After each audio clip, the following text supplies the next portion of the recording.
पुरुषोत्तमम।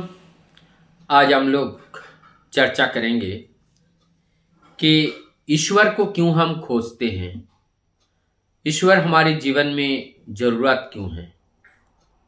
इस बात जब आती है तब ईश्वर को क्यों खोजते हैं, ईश्वर के पास क्या होता है। उनके पास ईश्वरीय गुण हैं। ईश्वरीय गुण क्या है?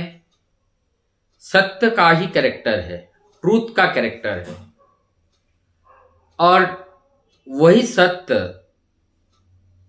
जिसमें वैशार्य, वीर्य, जश, श्री, ज्ञान और वैराग्य,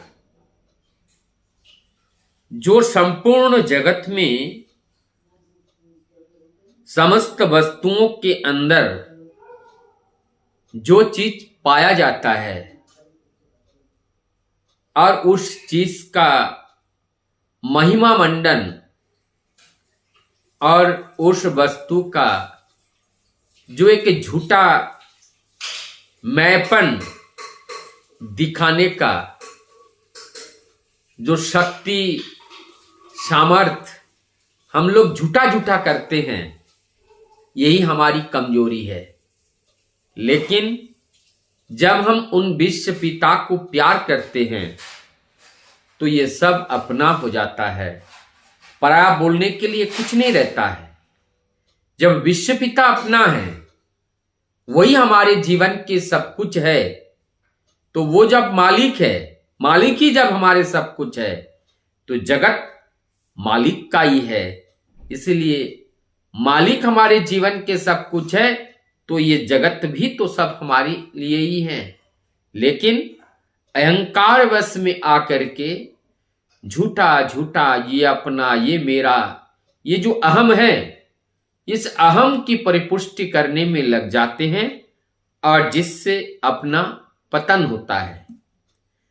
ईश्वर की जरूरत इस बात को समझने के लिए, वास्तविक सत्य को समझने के लिए, हमारे अंदर के अहम को मिटाने के लिए, वो वैश्वर्य रूपी जो शक्ति है, उस शक्ति को जीवन में ग्रहण करना जरूरी होता है। क्योंकि हमारे अंदर वृत्ति प्रवृत्तियों की उपस्थिति के वजह से ये सब कुछ एक विशृंखल चौस है, एक विशृंखल तरीके से ये बिखरा हुआ है। अब इनको श्रृंखलाबद्ध बनाना है, कॉस्मोस करना है, इसको कॉस्मोस एक श्रृंखलाबद्ध बनाना है। तो अगर हम श्रृंखलाबद्ध बनाना चाहे तो क्या करना पड़ेगा? सेंट्रीफ्यूगल हमने देखा है, दूध के अंदर जब मथा जाता है और धीरे धीरे पहले मक्खन के एक एक दाने अलग होते हैं, फिर वो एक एक दाने एकत्रित होकर के बीच में आकर के वो इकट्ठा हो जाता है। ठीक हमारे जीवन में जब वो मथनी के रूप में हमारी इस जीवन को मथा जाता है उस परम पुरुष के विचारों से, ये कब होगा? जब उनको हम अपने जीवन के केंद्र मान करके चलते हैं, तब जाकर के हमारी ये विशृंखल जीवन सुशृंखल में या श्रृंखलाबद्ध में आ जाता है। और तभी ही जीवन की सुंदरता होती है, और वही जीवन का सौंदर्य होता है, और वही जीवन पाने के लिए ईश्वर की जरूरत हम सबको होता है। अब आगे एक प्रश्न आता है कि धार्मिक व्यक्ति वो सर्च फॉर गॉड, वो ईश्वर को ही क्यों ढूंढते हैं, उसका प्रयोजन क्यों है? ढूंढने का कारण यही है कि वो इनट हैंकरिंग, उनके अंदर एक जो धार्मिक व्यक्ति होते हैं, उनके अंदर एक तरीके का भूख रहती है, जिससे रहती है जो गॉड को सर्च करते हैं। अर्थात गॉड का सर्च करना मतलब गुड को सर्च करते हैं। वो अच्छे को ढूंढता है, और अच्छे को ढूंढने के लिए अच्छा कर्तव्य प्रयाण होना पड़ता है, उनके बातों को जीवन में अप्लाई करना पड़ता है, और जिसके फलस्वरूप हमारी जीवन की अनियंत्रित एवं विशृंखल एवं जो असत जीवन होता है वो सुशृंखलित एवं वो सत्य में तब्दील हो जाते हैं। प्रतिकूलताओं से अनुकूलता में वो तब्दील हो जाता है। ये कब?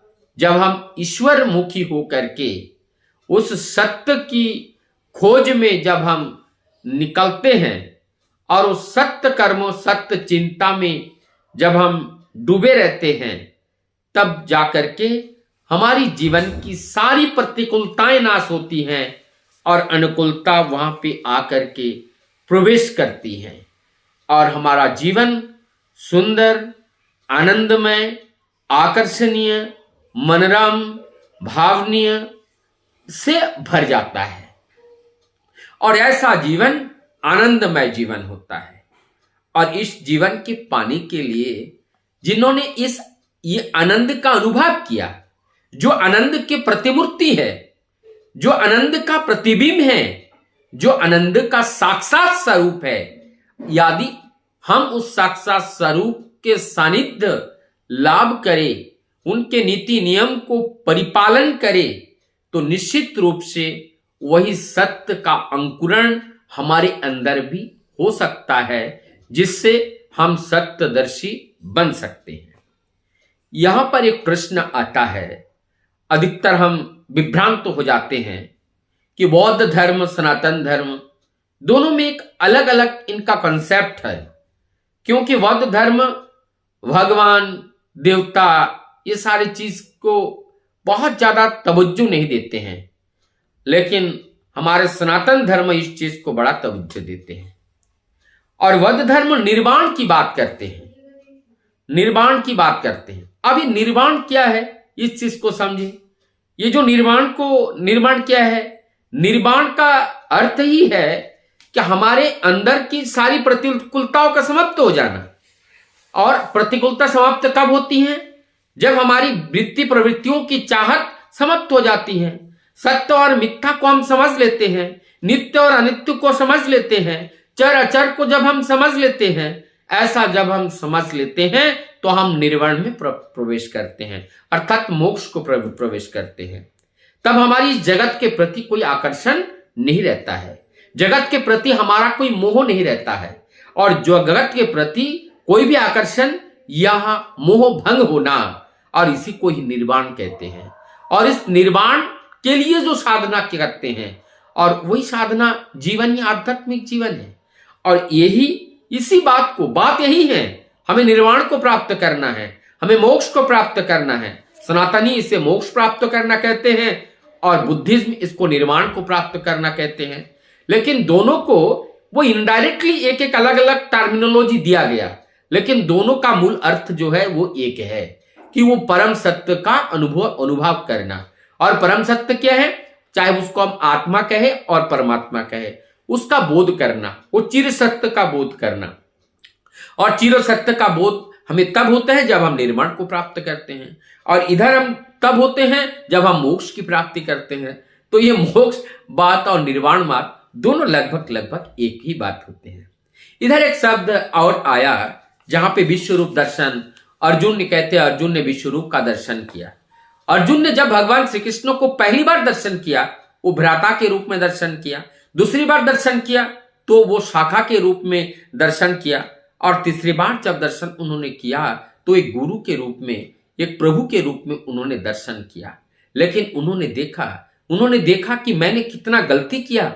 मैंने उनको भाई समझकर, मैंने उनको भाई समझकर, उनको सखा समझकर मैंने उनको देखा, लेकिन मैं ये नहीं समझा कि उनके अंदर समस्त जगत है, क्योंकि वो जगत के पति है, वो जगत के मालिक है। इस बात को समझना और इस बात को समझ करके प्रभु का दर्शन करना, इसी को ही विश्व रूप दर्शन कहते हैं। समस्त विश्व उसी में है, समस्त जगत उसी में है, इसीलिए वो विश्व के पति है, और उन्हीं का दर्शन करना ही समस्त जगत का दर्शन करना होता है।